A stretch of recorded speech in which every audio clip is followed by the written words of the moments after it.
Hi guys. तो एक question है, उसका आंसर मैं सोचा दे देती हूँ। लाइटिंग बहुत ही बेकार चल रही है कि बाहर हो रही है कंटिन्यूअस बारिश। मॉनसून प्रॉपरली आ चुका है और एकदम एकदम ही मतलब पिछले 5-6 दिन से तो इतनी ज़्यादा बारिश हो रही है नॉन स्टॉप। और नींद आ रही है, आलस आ रहा है, एकदम ही चेंज हो गया है सब कुछ। मौसम भी काफ़ी ठंडा हो गया है। आज मैंने हेयर वॉश किया था और मेरे बाल थोड़े गीले से ही हैं। खैर, मैं बात क्या करने आई थी, बहुत दिन से मैं सोची थी इसका आंसर आप लोगों को दे दूँ, क्योंकि काफ़ी कुछ ना कुछ क्वेश्चंस आते रहते हैं। तो वेट गेन से रिलेटेड है कि बच्चे का वेट गेन अगर नहीं हो रहा है या आपको लग रहा है कि उसका वेट कम है, बढ़ नहीं रहा है, तो उसके कुछ बेसिक कारण है 3-4 जो मुझे मेरी डॉक्टर ने बताया था। तो वो मैं आपको डिस्कस कर लेती हूँ। सबसे पहली चीज़ तो ये कि अगर आपका जो बच्चा है वो प्रॉपर डाइट आपको देना है उसको, मतलब 3 से 4 मील्स वो ले रहा हो आफ्टर 8 मंथ्स, जिसमें बैलेंस डाइट हो कि वो दाल दही प्रोटीन ये सब चीज़ें वो खा रहा हो। कैलोरी इनटेक काफ़ी अच्छा हो, जिसमें फ्रूट्स वगैरह आप बच्चों को खूब दीजिए और खाना प्रॉपरली वो खाए। इस चीज़ का आप सिर्फ ऐसा नहीं है कि सिर्फ 1-2 बार आपने कुछ 1-2 चम्मच खाना खिला दिया, आप खा रहे हो और आपके साथ उसने खा लिया और अब हो गया, वैसा नहीं होता है। एक पूरा आधा कटोरी 1 कटोरी जितना भी वो मन से खुशी से खा सके उतना आपको उसको खिलाना होता है। और उसमें दाल चावल मतलब रोटी, ये जो अनाज और ये सब चीज़ें हैं ना, ये डाइट में इंक्लूड करना, दही दूध ये सब इंक्लूड करना, पनीर चीज़, ये सब चीज़ें वो ढंग से खा रहा हो चेंज कर करके, साथ में फ्रूट्स वेजिटेबल्स भी खा रहा हो। ये बैलेंस डाइट जिसको हम बोलते हैं वो होना बहुत ज़रूरी है। क्वांटिटी वगैरह सब होना ज़रूरी है। और मतलब ये अगर वो नहीं खा रहा है, आपको सिर्फ फ्रूट खा रहा है, बिस्किट्स वगैरह खा रहा है, तो न्यूट्रिशन ही नहीं मिल रहा है तो ग्रो कैसे होगा। एक तो ये पॉइंट होता है। अब जैसे यश का है कि वो उसको तो मैं सारी चीज़ें डाइट बहुत अच्छे से मैं देने की कोशिश करती हूँ। बैलेंस डाइट जो भी डॉक्टर ने शुरू से एडवाइस किया सब कुछ मैं उसको देती हूँ। तो मैंने अपने डॉक्टर से बोला कि डाइट तो उसकी सब प्रॉपर है, तो फिर क्या है, मतलब अभी तो खैर ठीक है, लेकिन स्टार्टिंग की मैं ये सारी कॉन्वर्जेशंस बता रही हूँ। तो डॉक्टर ने बोला था कि अगर वो डाइट प्रॉपरली ले रहा है तो फिर आपको टेंशन लेने की ज़रूरत नहीं है, क्योंकि अगर बच्चा अपना माइलस्टोन पूरा टाइमली अचीव कर रहा है, हैप्पी है, कुछ ऐसे परेशानी नहीं है, तो इट मीन्स कि उसको जो भी चाहिए उसकी बॉडी को वो उसको ब्रेस्ट मिल्क से या जैसे भी उसको मिल जा रहा है, इसलिए आप टेंशन मत लो। और क्या होता है ना, मेटाबॉलिज्म भी हर बच्चे का अलग अलग रहता है। वो जितना खा रहा है फटाफट डाइजेस्ट कर ले रहा है अपनी एक्टिविटीज़ के थ्रू, तो मतलब वो उतना चबी आपको नहीं दिखेगा। तो इसलिए वेट गेन और चबीनेस कोई क्राइटेरिया नहीं है प्रॉपर ग्रोथ का, इसलिए उस पर फोकस इतना ज़्यादा देने की ज़रूरत नहीं है। थोड़ा आपको ऑब्जर्व करने के लिए एक बहुत बड़ा पैरामीटर होता है कि वेट गेन हो रहा है कि नहीं, बच्चा थोड़ा तगड़ा हो रहा है कि नहीं। बट सिर्फ वेट गेन होना और सिर्फ तगड़ा होना ही ग्रोथ का पैरामीटर नहीं है। कई बार क्या होता है ना, हम देखते हैं कि यार बच्चा कुछ खा भी नहीं रहा बट फिर भी इतना चब्बी इतना अच्छा है, तो बहुत अच्छी बात है। नहीं, अब वो दिखने में चब्बी और हेल्दी दिख रहा है बट अंदर से उसके अंदर बहुत सारी डेफिशिएंसी हो सकती है या कुछ और प्रॉब्लम्स हो सकती है, क्योंकि उसको प्रॉपर न्यूट्रिशन नहीं मिल रहा है। इसलिए सिर्फ वेट्स को देख करके कि कोई बच्चा बहुत पतला है तो वो कमज़ोर होगा और जो कोई थोड़ा हेल्दी है, थोड़ा सा मोटा तगड़ा है, तो इसका मतलब वो हेल्दी होगा, वैसा नहीं है। ठीक है ना। तो एक ये फैक्टर डॉक्टर ने मेरी एडवाइस किया था, तो वो है। और दूसरा चीज़ कि हीमोग्लोबिन की कमी अगर बच्चे में होती है, जो कि अक्सर बच्चों में एनीमिया की प्रॉब्लम देखी जा सकती है, क्योंकि आयरन एब्जॉर्प्शन उतना नहीं हो पाता। उतना जो भी वो डाइट लेते हैं, आयरन को डाइजेस्ट करना भी एक हैवी काम होता है। बड़ों को भी प्रॉब्लम हो जाती है, तो बच्चे तो बहुत ही छोटे हैं, प्लस उनका डाइट भी इस तरीके का नहीं होता है जिसमें बहुत ज़्यादा वो आयरन इनटेक कर रहे हों। तो समटाइम्स बच्चों को आयरन की कमी या मतलब एनीमिया वगैरह हो सकता है। तो अगर बेबी को एनीमिया है तो भी वेट गेन नहीं हो पाता उस तरह से।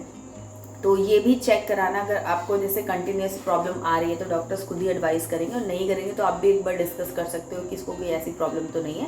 तो आयरन सप्लीमेंट्स भी डॉक्टर दे देते हैं, और थोड़ा डाइट भी आपको मॉडिफाई करनी पड़ती है उस हिसाब से, जिसमें आयरन वगैरह ज़्यादा हो, वो चीज़ें आप ज़्यादा से ज़्यादा खिलाओ बच्चों को। क्योंकि जो ब्रेस्ट मिल्क होता है ना, उसमें आयरन का उतना ज़्यादा कॉम्पोजिशन में इतना रोल नहीं होता है। तो ये एक कारण हो सकता है, ज़रूरी नहीं है सबको हो, लेकिन मोस्टली बच्चों को ऐसा हो जाता है। तो आयरन सप्लीमेंट्स डॉक्टर स्टार्ट कर देते हैं, डिपेंड्स कि क्या आयरन क्या हीमोग्लोबिन लेवल क्या है। अच्छा, आयरन में भी ना मतलब सिर्फ हीमोग्लोबिन ही टेस्ट नहीं करना होता, आयरन का भी एक टेस्ट होता है। Simple blood test, blood sample ही जाता है, उसमें आयरन अलग से चेक करते हैं, हीमोग्लोबिन अलग से चेक करते हैं, और दोनों की इंपॉर्टेंस अलग होती है। तो आप मतलब उस तरीके से डॉक्टर से बात कर सकते हो। अगर वो भी सही है तो एक चीज़ है कि 1 ईयर के बाद आप ना बच्चे को कीड़े की दवाई, जो पेट में कीड़े होते हैं उसकी दवाई दे सकते हो। क्योंकि अगर बच्चे के पेट में कीड़े हैं तो उससे भी प्रॉब्लम हो सकती है कि उनका मतलब वो खाना जो खाते हैं वो बॉडी में लगता नहीं है, और कीड़ों की वजह से जो भी स्टमक वोम इन्फेक्शन जिसको बोलते हैं, तो उसकी वजह से जो भी खाना हो रहा है वो बॉडी ऑब्जॉर्ब नहीं कर रही, जिसकी वजह से वेट गेन नहीं हो पा रहा है। तो ये कुछ कारण होते हैं जिसकी वजह से बच्चे को मतलब उसका वेट गेन नहीं हो रहा है। अगर वो खा पी रहा है तो भी नहीं हो रहा है, नहीं खा पी रहा है तो फिर तो आपको उसकी डाइट पे ही काम करना है। तो डाइट का बहुत ज़्यादा आपको ध्यान रखना है कि बच्चा बैलेंस डाइट ले, क्योंकि सिर्फ वेट गेन, मान लीजिए अगर आप चीनी वाली खूब सारी चीज़ें खिला रहे हो उसको, तो उसका वेट गेन तो हो रहा है, बट आगे चलकर हो सकता है उसको शुगर का इशू हो जाए, उसको और कुछ प्रॉब्लम हो जाए। तो वेट गेन से बहुत बड़ा कोई फ़र्क नहीं पड़ता है, ये एक जस्ट पैरामीटर है, लेकिन ये सिर्फ ओनली पैरामीटर नहीं है। मतलब बच्चे का वजन कम होगा चलेगा, वो पतला दुबला होगा चलेगा, वो एक्टिव रहना चाहिए, अपने माइलस्टोन प्रॉपर्ली पूरे करना चाहिए, हैप्पी रहना चाहिए, प्लस उसके अंदर कोई डेफिशिएंसी वगैरह नहीं होना चाहिए। ये प्राइम मोटिव होना चाहिए एज अ पेरेंट हम सबका। तो वेट गेन, जैसे यश जो है, मेरे 2 बच्चे हैं, दोनों की बॉडी की टेंडेंसी बहुत ही अलग रही है। आरव जो है वो बहुत ही ज़्यादा हेल्दी बेबी रहा है, मतलब दिखने में भी और इंटरनली भी। उस टाइम पर जैसे उसको उस तरीके की कोई प्रॉब्लम ऐसा नहीं हुई। लेकिन अभी यश जो है वो सब चीज़ें सही करता है, बट उसका बॉडी टाइप ऐसा है कि वो बहुत ज़्यादा चबी नहीं रहा है शुरू से। हालांकि जब उसका वो जन्म हुआ था तभी उसका वेट बहुत ज़्यादा ऐसा कोई कम नहीं था, 2.7 kg था, जो कि नॉर्मल था, डॉक्टर्स ने जैसा कि एडवाइस किया था। तो देखा जाए तो मतलब इनिशियली उसका वेट जो कम था, तो फिर वो कम ही मेंटेन हुआ, ज़्यादा नहीं हो पाया। जो रेंज होती है उसमें वो नीचे की तरफ उसका वेट गिरता है हमेशा। लेकिन बाकी की वो अपने माइलस्टोन वगैरह आप लोगों को सबको बताइए कि वो बहुत ही जल्दी जल्दी पूरे कर ले रहा था अभी तक 1 साल के अंदर। आगे भी जैसे अभी बोलने वलने का भी है तो टचवुड वो थोड़ा मतलब कर लेगा। तो उसके माइलस्टोन वो बिफोर टाइम पूरे कर रहा है, हैप्पी रहता है, खेलता रहता है पूरे टाइम, जब भी जगह रहता है तो वो 1 सेकेंड कहीं बैठता नहीं, और उसे किसी की ज़रूरत नहीं है, वो अकेले में ही कुछ ना कुछ ढूंढ ढांड के अपना खेलने लग जाता है। तो ये मेंटली एंड फिजिकली वो बहुत ज़्यादा एक्टिव, बहुत ज़्यादा वर्कआउट करता है। तो ऑफकोर्स जो वो खाता है उसका मेटाबॉलिज्म रेट आई थिंक ज़्यादा अच्छा है, तो खाता है फटाफट डाइजेस्ट हो जाता है। तो इसलिए डॉक्टर ने बोला कि कोई टेंशन की बात नहीं है। बाकी मैं उसे बैलेंस डाइट देती रहती हूँ, फल है, फ्रूट मतलब फ्रूट्स है, वेजिटेबल्स है, मिलेट्स है, दाल चावल दही पनीर चीज़ एवरीथिंग मैं उसको बहुत देती हूँ, और वो खा लेता है थोड़ा सा, क्योंकि वो बहुत ज़्यादा खेलने और इन सब चीज़ों में व्यस्त रहता है। तो उसको खिलाने के लिए मुझे बहुत ज़्यादा टाइम लगता है, क्योंकि मैं उसे टहलते घूमते खेलते गाना गाते वैसे करके उसको खिलाना पड़ता है। वो सीधा वाला बच्चा नहीं है कि उसको एक पर्टिकुलर जगह पे बैठा दिया और फिर उससे बात करते हुए हमने खा लिया, ऐसा नहीं है। उसको किसी ना किसी चीज़ में इंगेज करना पड़ता है, कि वो गेम खेल रहा है, उससे बातें कर रहे हैं, या कुछ हम लोग हाइड एंड सीक टाइप का खेलते हैं, ऐसे करके मुझे मतलब नहीं कुछ तो 20 मिनट 25 मिनट आधा घंटा इतना भी लग सकता है। लेकिन यह है कि इतना मेहनत करने मतलब उसके लिए मैं मेहनत करती हूँ, तो मुझे लगता है मेरी अपनी एक्सरसाइज भी हो जा रही है। तो इस तरीके से मैं उसे खिला देती हूँ, गिव अप नहीं करती हूँ। समटाइम्स बहुत टायरिंग हो जाता है, लेकिन मैं गिव अप नहीं करती हूँ। मैं उसको कोशिश करती रहती हूँ कि वो हैप्पीली खा ले, बहुत फोर्सफुली नहीं खिलाना चाहती हूँ। अदरवाइज़ क्या होता है ना, कभी कभी मैंने ऐसा ट्राई किया स्टार्टिंग में कि वो मैं उसको थोड़ा फोर्स करके खिला दूँ, और फिर क्या होता है वो अटका के वॉमिट कर दे। तो अगर उसे 2 चम्मच भी खाया होता तो वो 2 चम्मच भी वापस निकल जाता है वॉमिटिंग के थ्रू, प्लस काम और बढ़ जाता है, फिर स्ट्रेस भी होता है। तो इसलिए फोर्स नहीं करना है। लेकिन हाँ, अगर वो उस वक्त मैंने ये 4-5 बार बोला, उसको ट्राई किया, अलग अलग तरीके से नहीं खा रहा है, तो मैं रेस्ट लेती हूँ, देन फिर थोड़ी देर बाद उसे आधा 1 घंटे बाद फिर से ट्राई करती हूँ। तो ऐसे करके थोड़ी मेहनत करके, अब तो कंपैरेटिवली अब वो थोड़ा बड़ा हो गया है, तो ज़्यादा थोड़ा वो, हाँ कॉल आ गया था, हाँ तो मैं आपको बता रही थी कि वही कि अब जैसे 1 ईयर प्लस हो गया है तो वो थोड़ा बड़ा हो गया है।